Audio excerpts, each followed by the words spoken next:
Hello, welcome to the pre-Shadowkeep I am out of material, so it's time to answer frequently asked questions video. Let us begin. Number 1. Hey Datto, which Destiny 1 exotic would you like to come back to Destiny next? The answer before Bad Juju came out was Bad Juju. Monte Carlo probably would have been the last one that I wanted, and we already know that's coming. Bad Juju was a great Destiny 1 weapon, and if it weren't for the Recluse, I think it would be one of the top Destiny 2 primaries as well. Otherwise, I guess it would be like Raze Lighter or Dark Drinker or something like that. The most common response I get to this question is, well, why not Hawkmoon? Isn't that your favorite gun? If you're unfamiliar, Hawkmoon in Destiny 1 is a hand cannon that has 13 shots in the mag, and 3 of those bullets do bonus damage at random. Every time you reload the gun, the game basically rolls 3 13-sided dice, and whatever it rolls, that's where the bonus damage on the bullets go. So the bonus damage could stack on the same bullets, resulting in a very high damage shot. You, of course, had no idea which bullets had the bonus damage. In Destiny 1 Year 1, this could one-shot someone in PvP, but the odds of it happening were really low. I only got it to happen 3 times in a year, and only once while recording. It did allow for a lot of 2 shots in PvP though, which is what made it so strong. Hawkmoon is still my favorite all-time Destiny weapon because of how insane it was in Year 1 of Destiny. Slowly, but surely, the weapon started to get nerfed. You can no longer one-shot someone if you happen to get the lucky roll. The bonus damage went down. It was still a fine gun, but it will never go back to Year 1 form. Which is why I'd rather it not come back and have it maintain its legacy instead, similar to Gjallarhorn. I don't want Gjallarhorn to come back for the same reasons. Number 1, if it's too strong, it will be the de facto weapon to use for everything again. And number 2, if it's too weak, then it is underwhelming compared to its legacy from Destiny 1. Some people have asked, unironically, for things like No Land Beyond and Universal Remote. I'm not really sure why, because we technically have those things already. Plan C is basically a perk now, so that's out. And besides raid exotics, which I don't think would come back, not too many other things interest me, or we're just kind of middle of the road.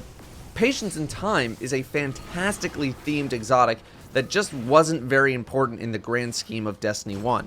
I do think it would be one of the best contenders for a Destiny 2 return, though, if it got some sort of revamp.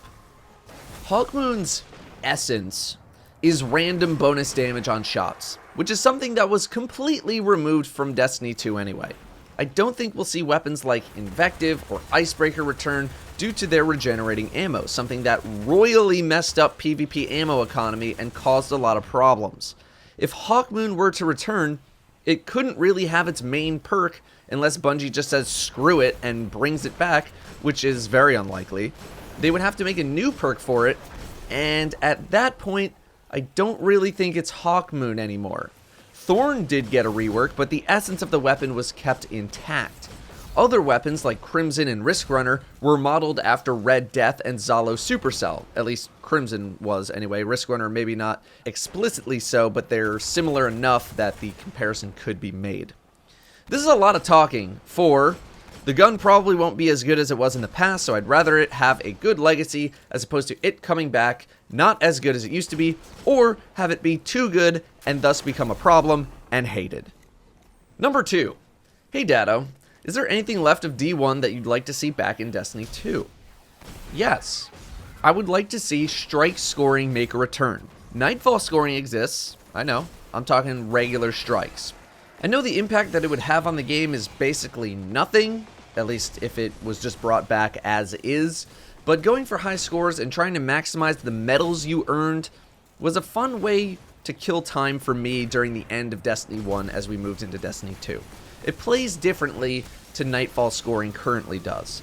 Nightfall scoring is about speed and how much stuff you can kill while being at the highest score multiplier possible, whereas Destiny 1 scoring was also about maximizing kills, but also how you got those kills, with speed being less of a factor unless you were using third-party scoreboards.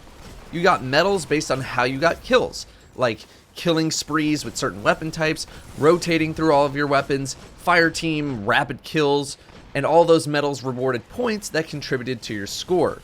Strikes have always been pretty brainless, but strike scoring turned the strike experience into a fun mini-game of how can I get the most medals, while still keeping the fun of stomping through the activity, as opposed to the current Nightfall scoring, which is a bit slower paced and more rigorous.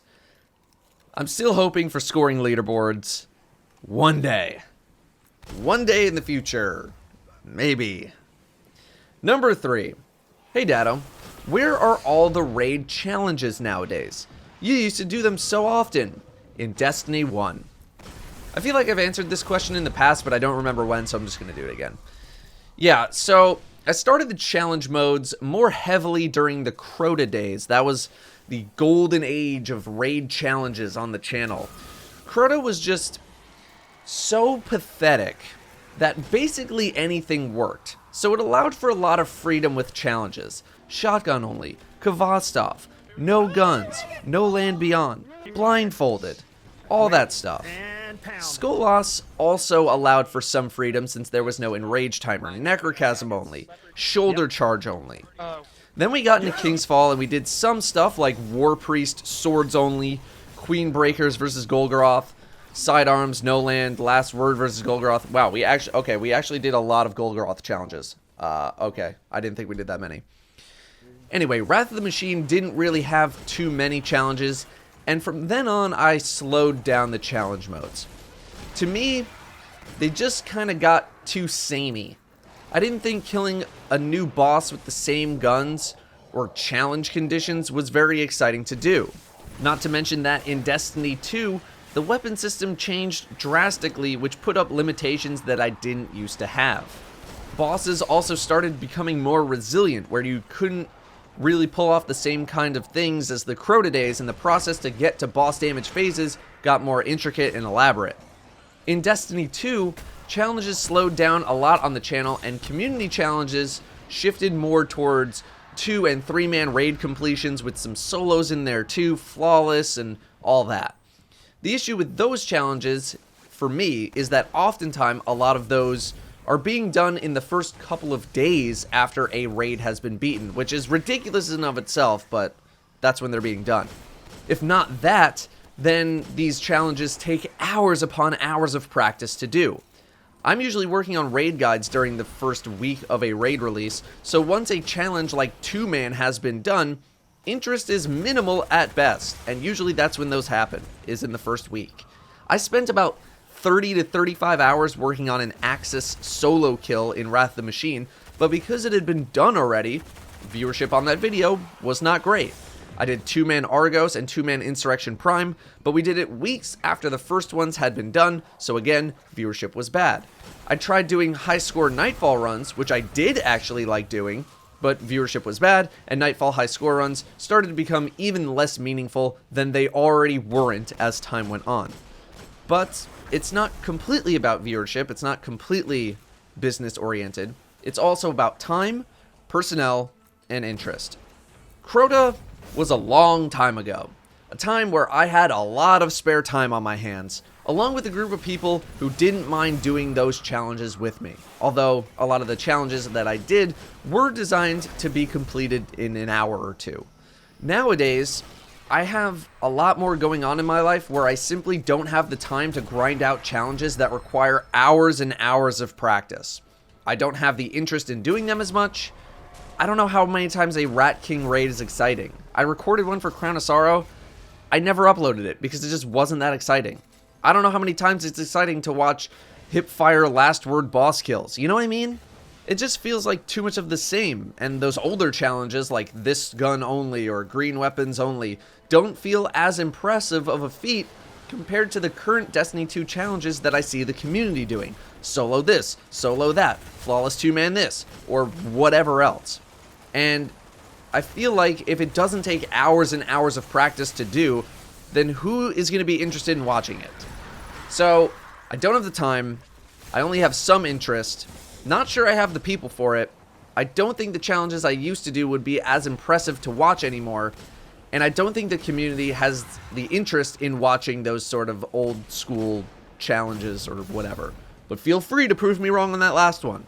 If there's really that big of a demand for me to start looking at these challenges again, then I will absolutely see what I can do.